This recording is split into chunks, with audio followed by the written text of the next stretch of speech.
تقریباً ہر چیز پر مکمل اتفاق پایا گیا۔ میں علماء اکرام اور مشائخ کا بھی مشکور ہوں، اس کے ساتھ ساتھ ہیلتھ ایڈوائزر کا، منسٹر آف ریلیجس افیئرس کا، منسٹر آف انٹیریئر کا، اور سارے جو کابرین چیف سیکریٹریز نے حصہ لیا ہر جگہ پر۔ میں چیف منسٹرز کا یوں بھی مشکور ہوں کہ میں نے ان سے کل درخواست کی تھی کہ لکھ کر اپنی تجاویز بھیج دیں۔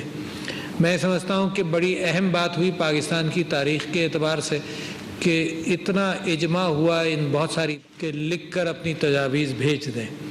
میں سمجھتا ہوں کہ بڑی اہم بات ہوئی پاکستان کی تاریخ کے اعتبار سے کہ اتنا اجماع ہوا ان بہت سی باتوں کو کے حوالے سے کہ یہ ایک تاریخی مقام ہے جس کے اندر کوئی ساری مسلکی ہم آہنگی پائی گئی اور ساری نکات پر اتفاق رائے ہوا۔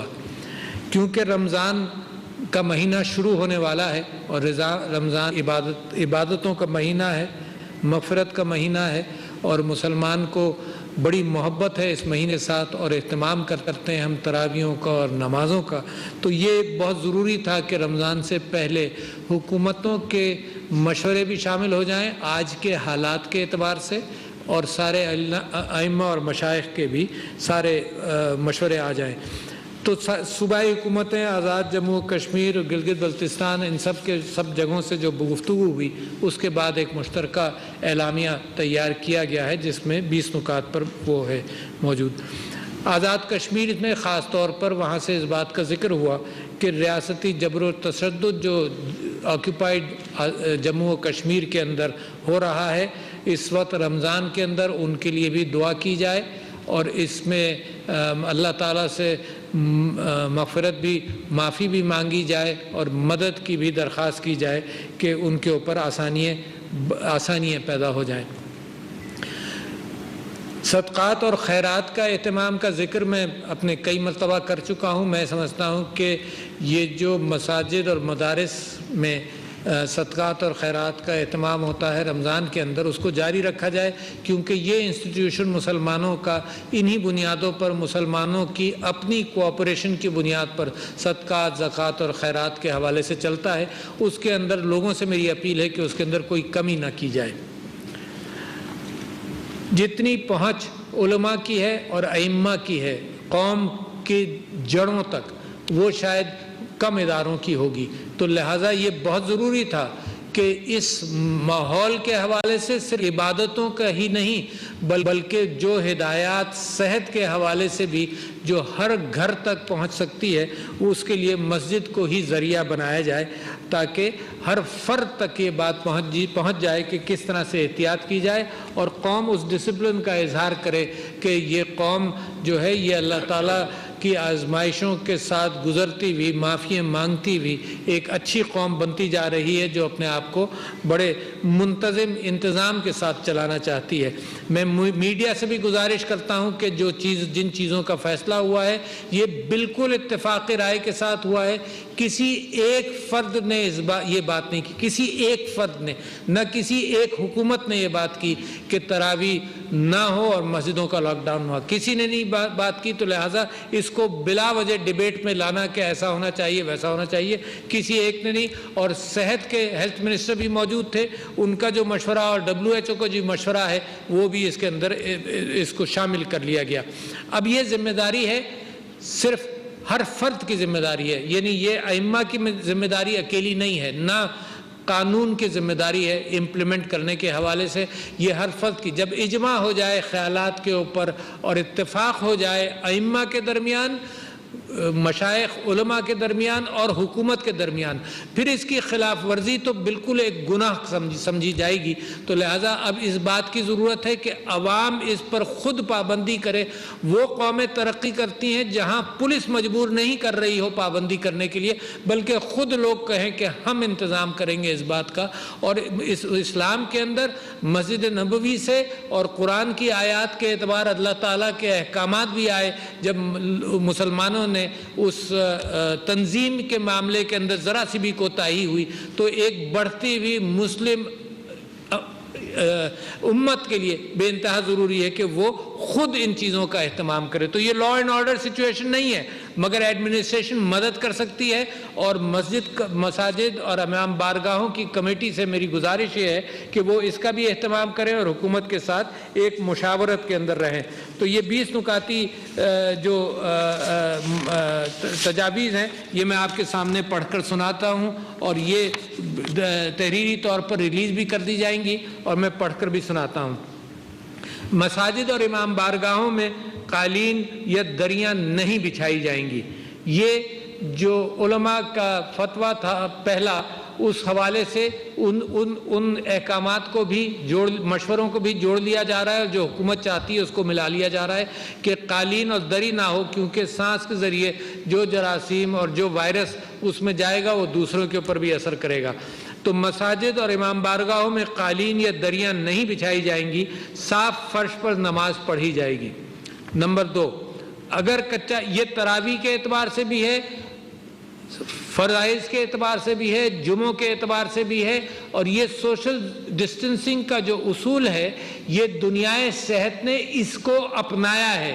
اس ڈسپلن میں رہتے ہوئے جو بھی کام کیے جائیں وہ سب ویسے ہی جائز ہیں، مگر اب ہم سب مہر لگا رہے ہیں سب لوگ مل کر اس بات کے اوپر کہ یہ ان اصولوں کی پابندی کر کر یہ کام کیے جائیں گے۔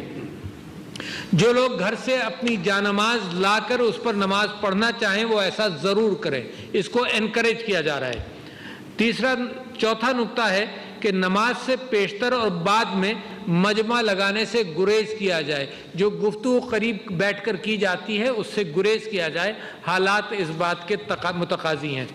جن مساجد اور امام بارگاہوں میں صحن موجود ہو وہاں ہال کے اندر نہیں بلکہ صحن میں نماز پڑھی جائے اور پڑھائی جائے۔ چھٹا نقطہ ہے، یہ پچھلے اتفاق کا بھی کنٹینویشن ہے کہ 50 سال سے زیادہ عمر کے لوگ، نابالغ بچے اور کھانسی، نزلہ، زکام وغیرہ کے مریض مساجد میں اور امام بارگاہوں میں نہیں آئیں۔ یہ پہلی مرتبہ بھی کہا گیا تھا اور اس وقت بھی گزارش یہی کی جا رہی ہے، کیونکہ جتنی سٹڈیز ہیں دنیا کے اندر، وہ پاکستان کے اندر ہیلتھ ایڈوائزر نے یہ بتایا کہ 80% افراد جو جاں بحق ہوئے ہیں وہ 50 سال سے زیادہ کی عمر کے ہیں۔ تو وہ لوگ خاص طور پر اس بات کا احتیاط کریں جن کو ڈائبٹیز وغیرہ ہے، ان کو یہ بیماری زیادہ دیر تک اور خراب اثر کرتی ہے، تو وہ لوگ مسجد میں نہ جائیں۔ مسجد کے احاطے کے اندر نماز تراویح کا اہتمام کیا جائے۔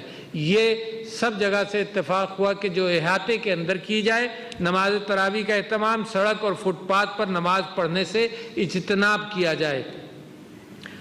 یہ بھی رائے تھی کہ جو مسجد میں کچھ لوگ جو نماز تراویح پڑھ لیں گے اور حکومت کے ان احکامات کے وجہ سے ثواب سب کو ملے گا، مگر گھروں میں بھی تراویح کا اہتمام کیا جائے۔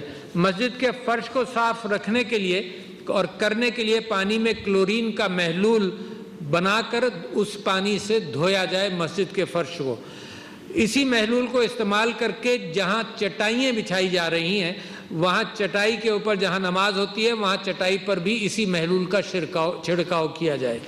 10واں نمبر نقطہ ہے، مسجد میں صف بندی کا اہتمام اور امام بارگاہ میں صف بندی کا اہتمام اس انداز سے کیا جائے کہ نمازیوں کے درمیان 6 فٹ کا فاصلہ ہو، اور ایک نقشہ منسلک ہے جو پبلسائز کر دیا جائے گا جس کے اندر یہ نقشہ صرف نشاندہی کر رہا ہے کہ دو نمازیوں کے درمیان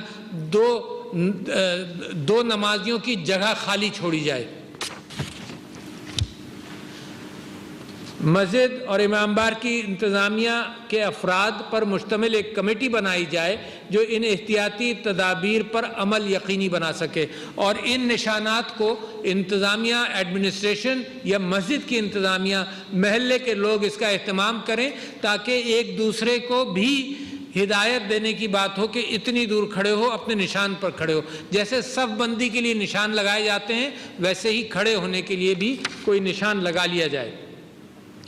مساجد کے منتظمین اگر فرش پر کھڑے ہونے کے لیے نشان لگا لیں تو بہت اچھا ہے۔ 13واں نمبر نقطہ ہے کہ وضو گھر سے کر کے مسجد تشریف لائیں، ہاتھ صابن سے 20 سیکنڈ ضرور دھو کر آئیں۔